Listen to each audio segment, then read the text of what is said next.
Liverpool or you live here, and we welcome you. Vinny is my name and I live in Birkdale. And on my board I have several very famous people, you might recognise some, and we're Christian people, that's why we're here. And we've got some good news, and the good news is that we can know for sure that this world is not everything, and when you're to leave it there is hope, but there's no hope outside of Jesus Christ. And these people have all travelled our way once, and they've all left the world. And ladies and gentlemen, we all need hope, and some great news today is there is in the person of Jesus Christ every hope. Check him out. He'll never let you down. He'll never give you up once you're his, and you have life eternal and a place in heaven. And I have a young man here called Johnny, and I'm going to ask him to stand by my board and see if he knows who these famous people are. So, Johnny, this man, Mr. Tommy Doherty, do you know what he did for a living? Sports star, but don't know. He was a sports manager. Oh. Okay. Now, what about this young man here, Steve Wright? Radio DJ? He was a radio. Was it 4 or 2? I have no idea. That's Steve Wright in the afternoon. And very sadly, not long ago, Steve Wright left the planet. What about this fella, Burt Bacharach? What did he do? Musician? Well, he was a musician and he was a very gifted entertainer. I'm not doing well here. What about this chap here, Nigel Lawson? He doesn't look very happy there, but he should be happy because he had all the money. What did he do for a living? I have no idea. He was the treasurer. He was a politician. What about this man? He didn't. I know him. Who is that man? That's Chewbacca, and it's May the 4th, Star Wars Day, so that one's fitting. It's very fitting. And the interesting thing is, this fella got all the credit, and he was behind the mask, wasn't he? What about Rodney Bewes? You know what he did? Was he a comedian? He was a comedian, and he was in something called the Lightly Lads. And then about, I don't know, Dave Myers. What did He was a hairy biker. He was a hairy biker. Now, ladies and gentlemen, Chuck whether Berry's you're a singer. Chuck Berry was a singer, you're right, entertainer, singer from the States. And Sterling Moss, he'd have got a few parking speeding fines because he was a Formula 1 driver. Now, we're here, ladies and gentlemen, this is what Jesus said, not me, this is what he said. What will it profit a man or a woman if you gain the whole world? So if you get everything, you can lose your own soul and it'll profit you nothing. Now, Johnny, we stand here as Christians, is that right? That is, yeah. Now, a lot of people in the UK have something called a TV. And when they watch the TV, they get put off Christian things because it's run by the Atheist Society. So the atheists influence the minds of those who watch the TV. They influence the minds of those who go to school. And that's why you've got tons of people in our nation do not give any thought or any credit to Jesus Christ. Now, Johnny, can I ask you, how long have you been a real Christian for?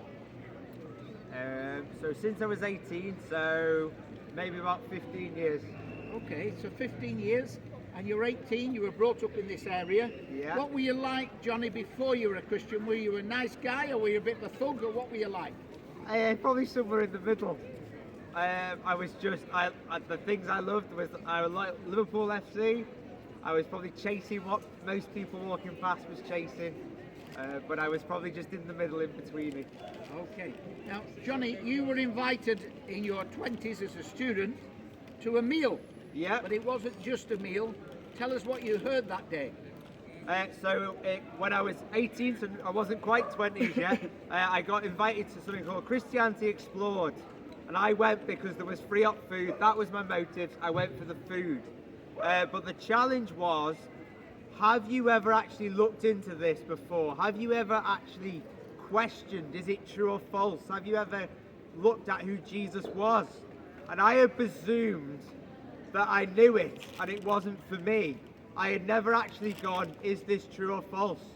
So I thought, it's worth me taking some time and looking into who does Jesus claim to be?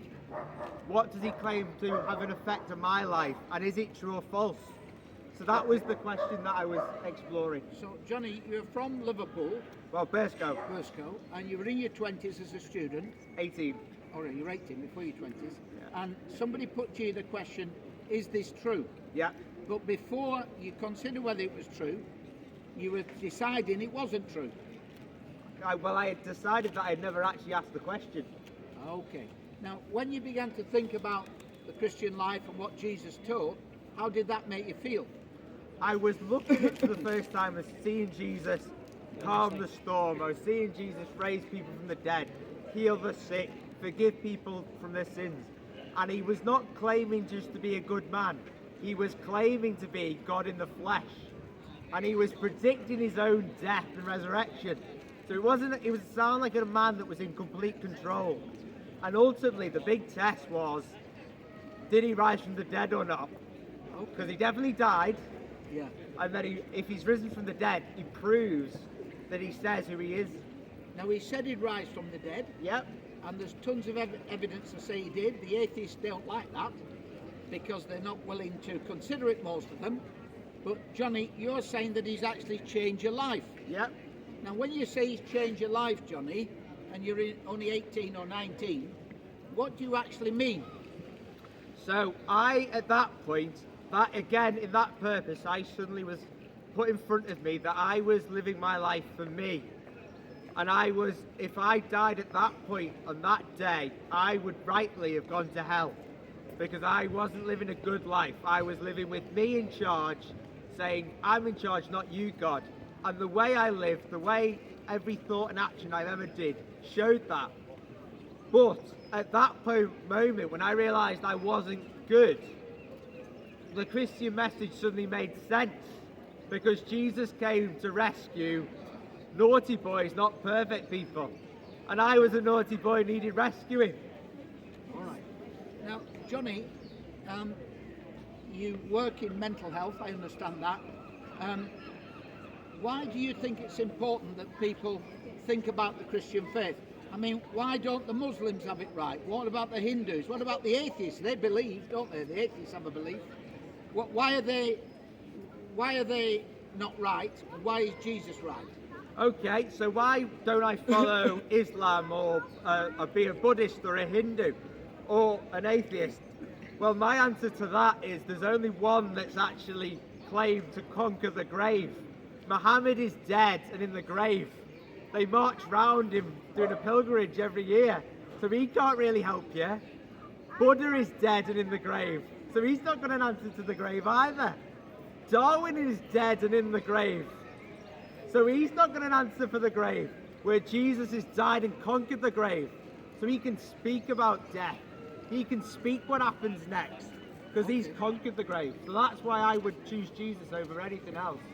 So you're saying, Johnny, that lots of people believe lots of things, Yep. and you're saying the reason why it's important to consider Jesus is because he's beaten death. Yep. Now, is there any other person across the world, out of the millions and millions who've lived, who's beaten death by themselves? No. Now, ladies and gentlemen, that's some good news.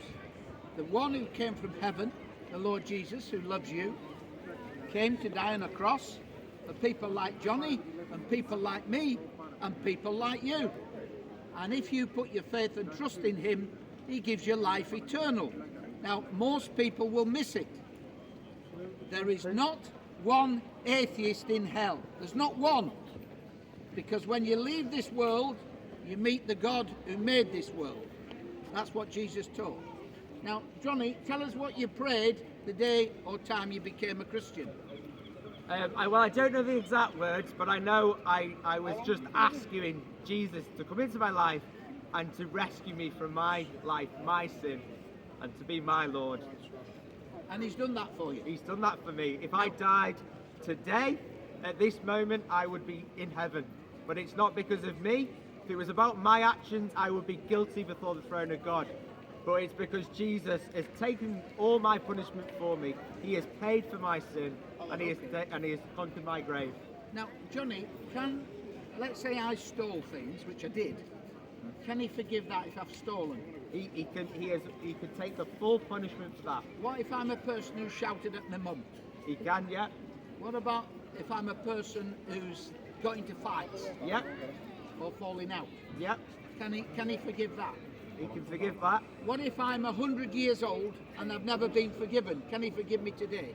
If you come to him, What if I'm 7 and he's asked me to, can he forgive me if I'm 7? you can. Whatever age you come to him, he can save you. Okay, so while the door is open, ladies and gentlemen, you have a chance to come to the God who made the world, the God who loves you, the Christ who died and rose again from the dead. Don't miss it, whatever you do. Now, in a minute or two, Johnny's going to speak to us, so I'll let him get ready. But if anybody wants to chat further, please come along and ask the hardest questions. And if you ask us a question we don't know, do you know what we'll say? We don't know. But if we know it, we'll try and answer it. God bless you. Have a lovely day in Southport.